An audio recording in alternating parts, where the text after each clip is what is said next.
बेटे की तबीयत खराब होती है, जोली ग्रांट के लिए सारे पेपर हैं। 1-1.5 साल से बीमार चल रहा जी अभी 1 साल का इलाज बता रखा डॉक्टर ने। जी जी। तो आप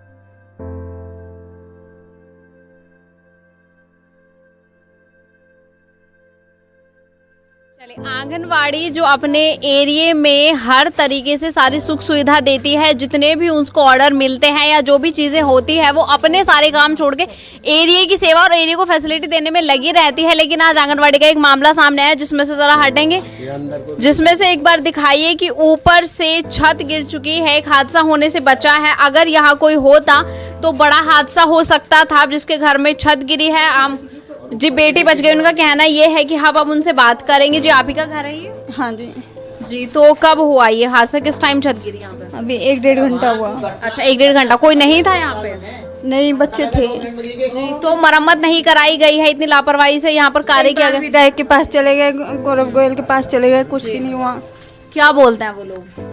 उन्होंने तो 5,000 रुपये दे दिए कि इसी में रिपेयरिंग हो जाएगी। मैं इसमें रिपेयरिंग हो जाएगी कहा? हाँ, ये मिलते हैं यहाँ तो। अच्छा किसने दिए थे 5,000 रुपये? इन्होंने विधायक ने, प्रदीप बत्रा जी ने। विधायक जी ने दिए थे। क्या कराया फिर आपने 5,000 रुपये से? बेटे की तबीयत खराब होती है, जोली ग्रांट के लिए सारे पेपर हैं। 1-1.5 साल से बीमार चल रहा जी अभी 1 साल का इलाज बता रखा डॉक्टर ने। जी जी। तो अब क्या मांगे आपके बाप, क्या कहना चाहेंगे इस ये जो छत गिरे इस हादसे को लेकर? मैं मकान से पड़ जाता है। जी थोड़ा जोर से बोलिए। मेरे बच्चे बच गए, मैं तो मेरा मकान बनना चाहिए। मेरे सर छत पड़ी, सब अंदर का भी सारा टूटा पड़ा। कहीं ऐसा नहीं मैं पढ़ सकूं आराम से। पूरे अगर बारिश हो जाएगी तो यहाँ भी सारा छुएगा, यहाँ भी सारे में बर्तन रखते, कभी पलंग इधर करेंगे, कभी इधर करेंगे, सारे में ऐसे ही रहता है। अच्छा ऐसे रहता है। तो आप चाहती हैं कि आपको फैसिलिटी दी जाए और आपका घर बनना चाहिए? हाँ जी। ठीक है। सचिन गुप्ता जी आप क्या कहना चाहेंगे हादसे को लेकर? देखिए इसमें फैसिलिटी की कोई बात नहीं है। इसमें फैसिलिटी क्या दी जाएगी? आपने एडीबी का काम कराया, आपने एडीबी का जो है सारा श्रेय लिया सरकार ने भी और यहाँ के प्रतिनिधियों ने भी, चाहे उसमें विधायक हैं चाहे उसमें मेयर हैं। अगर इनके मकान टूट रहे हैं तो आज उनकी गलती है जो एडीबी का काम हुआ है।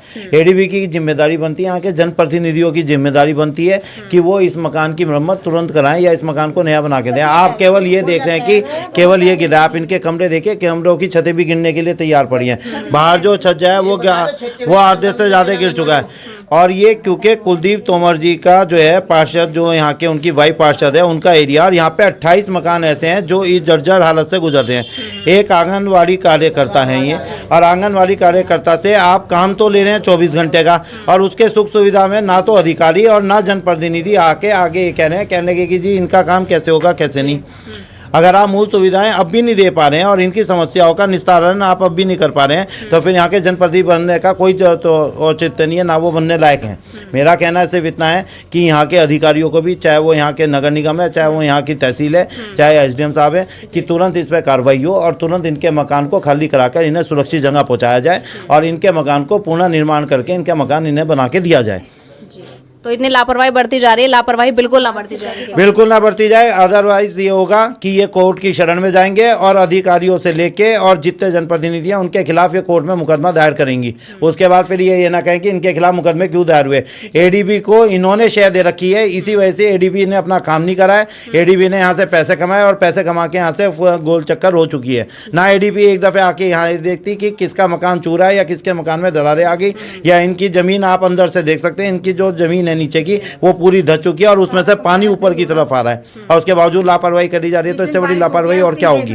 चलिए अब सर एक चीज और भी है, गणेश चौक से लेके और आपके गणेशपुर तक, वहाँ से जब से एडीबी का काम शुरू हुआ है पिछले 3 साल से, हर तीसरे चौथे महीने कोई ना कोई मकान में दरार आ जाती है या सड़क धस जाती है, कोई कार्रवाई नहीं हो रही। क्या कहना चाहिए? कार्रवाई इसलिए नहीं हो रही है क्योंकि इस भ्रष्टाचार के अंदर सभी लिप्त हैं, चाहे वो यहाँ के जनप्रतिनिधि हैं चाहे वो यहाँ की सरकार है। दोनों लिप्त होने के बावजूद एडीपी इसलिए सीना चोरी और जो जितने भी बुरे कर्म हो सकते हैं सारे करके चल रही है।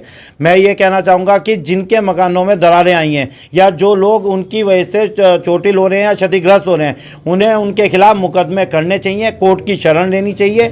हमारी न्यायपालिका उन्हें बिल्कुल जो है न्याय दिला के देगी और उनके खिलाफ कार्रवाई करेगी। विपक्ष क्या करना चाह रहा है? विपक्ष आपकी सिर्फ इतना ही कर सकता है, विपक्ष आपके साथ खड़ा है, आपके मुद्दों को लेकर करेंगे, जहाँ तक भी हमें जन आंदोलन करने पड़ेंगे हम करेंगे। जो व्यक्तिगत मेरी सहायता है, जितनी मैं कर सकता हूँ उतनी मैं व्यक्तिगत सहायता इन सब की करूँगा। हाँ जी, गुड्डू जी बताइए क्या कहना चाहिए? हम तो कहना चाहे कह रहे चारों तरफ जो है जीरो टॉलरेंस की सरकार, जीरो टॉलरेंस की सरकार, लेकिन चारों तरफ है भ्रष्टाचार। अधिकारी नाम का चीज़ है ही कोई नहीं, विधायक कोई नहीं, आंगनवाड़ी 6 महीने में तनख्वाह मिला है ना, कोई कहने सुनने वाला नहीं। अब दुकानदार भी अगर ये सामान उधार लेने जाएंगे तो 6 महीने को उधार पर दुकानदार दे देगा, 6 महीने में तनख्वाह मिलेगी ना आंगनवाड़ियों को। आवाज नहीं उठाई जाती फिर जब 6 महीने में उनकी तनख्वाह आती है तो? कौन ये बेचारी जो है ये तो दासी बना दी अधिकारियों ने।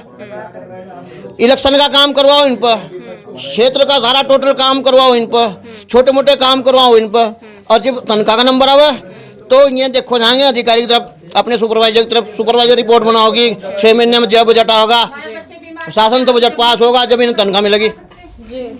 बच्चे बीमार हैं आपके? बच्चे बीमार है, 1.5 साल से बीमार है, सबको पता है। देखिए आप बेटे को देख सकती हैं, फाइल देख लो आप। है, और ये देखिए पैर का भी नहीं देख लो, चोली ग्रांट का इलाज चल रहा, फाइल देख लो आप। दिखाई लगी फाइल। जब इलेक्शन का टाइम हो तो जब पूरा मजे से घर घर मिठाई का बांटा का लड्डू, और जो देखा भाई 2000 में वोट बिखरी उसे वोट खरीद लगा विधायक। बीएलओ में हमें 6000 रुपये का चेक 1 साल में मिलता है। आप बताइए 1 साल में 6000 रुपये में क्या होता है? 500 रुपये महीना, 500 रुपये में किसी का खर्चा चलता है? सैलरी भी हमारी कभी आती है कभी नहीं आती है, लेट आती है, 4-4 महीने होते हैं, और जिसका जो इस नौकरी पे निर्धारित है वो अपने बच्चों का पेट भी नहीं पाल पाता है। क्या मांगे आपकी सरकार से? हमारी सरकार से मांगे कि हमें अच्छी सैलरी दे। जब हमसे इतना काम कराते हैं, बीएलओ में इतना 20,000 रुपये का काम करते हैं हम लोग, फ़ोन हमारे टूटे पड़े हैं और हमें कह रहे हैं फ़ोन से काम करो। कहाँ से फ़ोन लाए? ऑफिस से फ़ोन मिला वो भी बेकार है। अब बताएं कैसे काम करे जाए? आपने शिकायत करी इसकी? सबसे कर रखे, सबको पता है, सब देख के आंखें बंद कर लेते हैं। जब काम आता है तब आते हैं कि भाई हाँ, जब चुनाव हुए थे हमने कहा सर हमारी सैलरी के बारे में सोचिए।